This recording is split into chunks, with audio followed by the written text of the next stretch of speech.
안녕하세요. 군사돋보기입니다. 최근 북한에서 ICBM을 발사할 정황이 나타나고 있으며 대규모 핵실험까지 진행하려는 등 심상치 않은 도발을 일삼고 있습니다. 이에 따라 미국의 바이든 대통령이 웬만하면 잘 추진하지 않는 아시아 지역 방문의 첫 번째 가장 중요한 핵선지로 우리 대한민국을 향했는데요. 이 때문에 현재 한반도 주변에는 미 해군의 세계 항모 전란이 전개되고 핵전쟁 지휘기가 전개되는 등 어마어마한 전력들이 함께 대동되고 있습니다. 이에 따라 역시나 북한의 반발은 당연하고 중국까지도 크게 경계를 나타내며 한국에 대한 살벌한 경고를 남기기 까지 했습니다. 중국이 한국 외교 전략의 변화는 한중 경제 무역 관계와 한반도 문제에서 대가를 치르게 될 것이라고 경고한 것인데요. 하지만 이제는 상황이 달라지고 있다고 볼 수 있습니다. 한국을 찾은 미 바이든 대통령은 곧바로 세계 최고의 반도체 기술을 가진 삼성전자를 찾았으며 우리는 미국과의 반도체 협력을 이용해 중국마저도 압박할 수 있게 될 전망인데요. 이번 미 바이든 대통령과 우리 한국 정부의 협력이 어떤 결과를 낳고 있길래 이것이 가능할까요? 전문가는 아니지만 해당 분야의 정보를 조사 정리했습니다. 본의 아니게 틀린 부분이 있을 수 있다는 점 양해해 주시면 감사하겠습니다. 현지 시각 5월 20일 오후 오산 공군기지에 미국의 대통령 전용기 에어포스 1이 착륙함에 따라 미 바이든 대통령의 방한이 시작되었습니다. 2박 3일간의 이번 방한 일정 중 바이든 대통령의 첫 행선지는 바로 삼성전자의 평택 캠퍼스였던 것으로 밝혀지며 한미 간 반도체 기술 동맹이 크게 강화되고 있다는 분석이 나오고 있는데요. 중국 관영 인민망은 한국의 새 대통령이 미국을 방문하는 것에 앞서 미 바이든 대통령이 먼저 방한하고 일본보다 한국을 먼저 방문한 것은 파격적인 일이라고 평가했습니다. 그만큼 현재 국제 정세에서 한국이 차지하는 중요도가 크기 때문이라 할 수 있는데요. 이는 곧 한국이 일본, 대만, 중국과의 반도체 전쟁에서 미국과의 협력을 받으며 크게 유리해질 것이라는 전망을 내놓게 하고 있습니다. 이번 미 바이든 대통령의 삼성전자 방문은 곧 한미 반도체 동맹 강화를 크게 상징하는 것으로 평가되고 있는데요. 안기현 반도체 산업협회 전무는 이에 대해 미국은 첨단 반도체 제조 기술을 보유한 기업의 도움이 절실한 상황입니다. 바이든 대통령의 삼성전자 방문은 자국 반도체 네트워크의 한 축을 담당할 기업을 직접 눈으로 확인한다는 의미가 있습니다라는 의견을 내놓았습니다. 이런 주장의 근거에는 실제 바이든 미 대통령 투행단 중에 미국의 대표 팹리스 기업인 퀄컴의 크리스티아노 아몬 최고 경영자가 함께하기 때문인데요. 팹리스 기업이란 반도체 제품을 직접 생산하지 않고 반도체 설계를 전문적으로 하는 반도체 회사를 의미합니다. 이들은 반도체 설계 및 기술 개발을 하지만 생산은 100% 다른 기업에 위탁하는데요. 반면 파운드리 기업이란 반도체를 설계하고 개발한 기업으로부터 하청을 받아 실제 반도체를 생산해주는 기업을 말하는데 국내 삼성전자 DS 부문 내 파운드리 사업부가 이에 속합니다. 한국의 삼성전자는 2019년 파운드리 업계 내에서 점유율 18%대를 유지하며 전 세계에서도 업계 2위를 차지했으며 총 매출액은 약 123.8억 달러, 하나로 약 14조 원 후반대의 매출을 달성한 것으로 추측되고 있습니다. 이번 미 바이든 대통령의 방문은 삼성전자의 미국 투자에 대한 감사를 표시하기 위함이라는 해석도 있는데요. 삼성전자는 미국 텍사스주 테일러시의 반도체 하청을 받아 생산하는 파운드리 팹에 2024년 착공을 목표로 170억 달러, 하나 약 21조 원을 투자할 예정입니다. 즉 이번 방안은 미 바이든 대통령이 미국에 투자하는 기업들은 확실히 챙겨준다는 의미인 동시에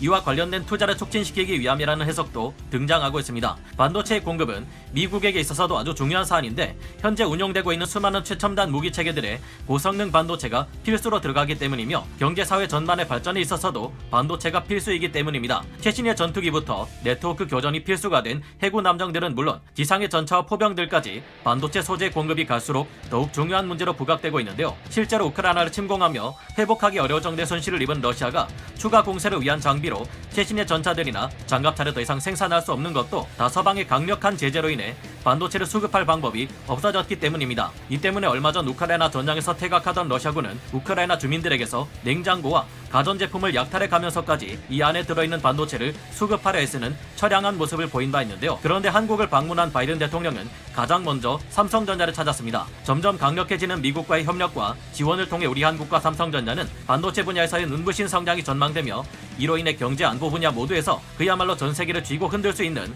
강력한 반도체 패권을 가지는 것에 상당한 탄력을 받기 시작했다고 볼 수 있는데요.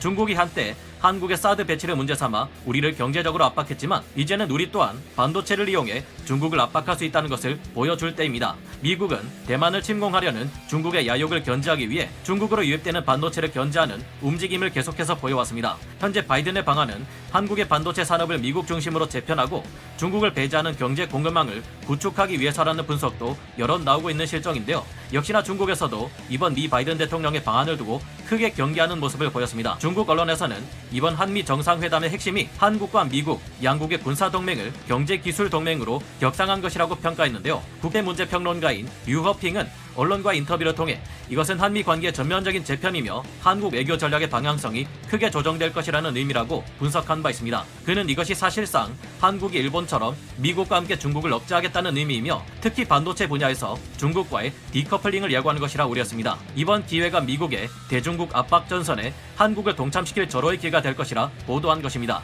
이와 함께 그는 이 같은 한국 외교 전략의 변화는 한중 경제 무역 관계와 한반도 문제에서 대가를 치르게 할 것이라는 경고를 날려 우리의 심기를 대단히 불편하게 만들고 있는데요. 우리가 미국과 중국 사이에서 미국과의 반도체 동맹을 선택할 경우 우리나라 반도체 중 많은 부분을 수출하고 있는 중국에서 한국의 반도체 수입을 금지하겠다고 선언할 경우 이로 인한 경제적 타격이 심각할 것이라는 시각도 있습니다. 그러나 이 같은 상황은 미국이 중국의 반도체를 제재하면서 달라지기 시작했는데요. 실제로 중국은 반도체 굴기를 선언하며 스스로 2025년까지 반도체 관련 핵심 기술과 부품을 70%까지 자급자족하겠다는 제조 2025 정책을 추진하고 개별 기업 지원과 인프라 투자에 사활을 걸어왔습니다. 미국 반도체 산업협회 SIA가 발표한 바에 따르면 중국은 2021년 한 해에만 28건의 반도체 공장 신설 프로젝트를 발표했고 260억 달러, 하나 약 32조 2140억 원을 투자했다고 하는데요. 중국이 이처럼 스스로 반도체를 자급자족하겠다 선언한 이유는 강압적인 태도로 주변 국가를 압박하는 중국에 대해 미국이 반도체 공급을 제한하는 강력한 제재를 가해왔기 때문인데요. 이로 인해 국내 반도체 기업들에 대한 경제적 타격이 심각할 것이라는 우려도 있었습니다. 그러나 실제로 중국이 추진 중인 제조 2025는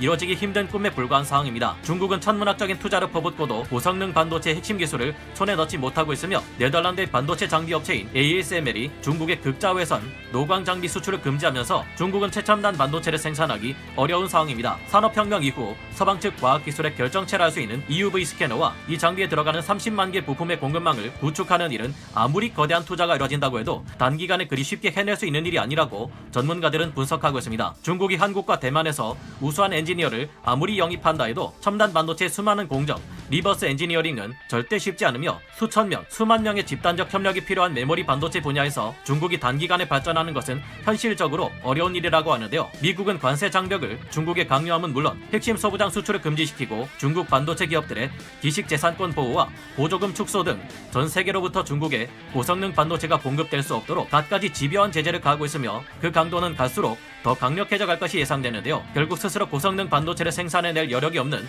중국이 한국에게 반도체를 공급해달라고 부탁할 수밖에 없으며 실제로 미중 무역 전쟁이 시작된 이후 반도체 수입처를 다변화하기 위해 한국산 반도체를 찾는 중국 반도체 업체가 많아지고 있는 것으로 파악되고 있습니다. 이제는 우리가 중국에 반도체를 공급해주겠다는 계약을 추진할 경우 그 대가로 다른 것들을 요구할 수도 있을 텐데요. 다만 우리도 이제는 믿을 수 없는 중국을 대신할 만큼 거대한 반도체 수요처를 찾아야 하는데 미국 시장만으로는 이것이 어려울 것으로 보인다는 점이 문제입니다. 그러나 미국 정부는 지난 3월 한국과 일본, 대만 정부에 개별적으로 칩4 반도체 동맹 결성을 제안하면서 중국을 배제한 반도체 공급망 구축을 추진하고 있으며 미래 산업 동향을 볼 때 반도체가 점점 더 중요해지고 있기에 다른 국가들에서 대체 수요가 지속적으로 발생할 것이라는 희망이 있습니다. 미국은 다수의 반도체 관련 원천 기술을 확보하고 있으며 언제든 이를 무기로 중국의 반도체 숨통을 조일 수 있고 그동안 거대한 자국 시장의 수요를 무기로 우리말 안 들으면 너네 물건 중국에 수출하는 것 금지시키겠다는 식의 횡포를 자주 보여온 것이 중국인 만큼 앞으로는 대부분의 반도체 수출국들도 중국을 대신할 수 있는 안전한 수요처를 찾으려 할 겁니다. 지금 당장은 국내 반도체 생산량의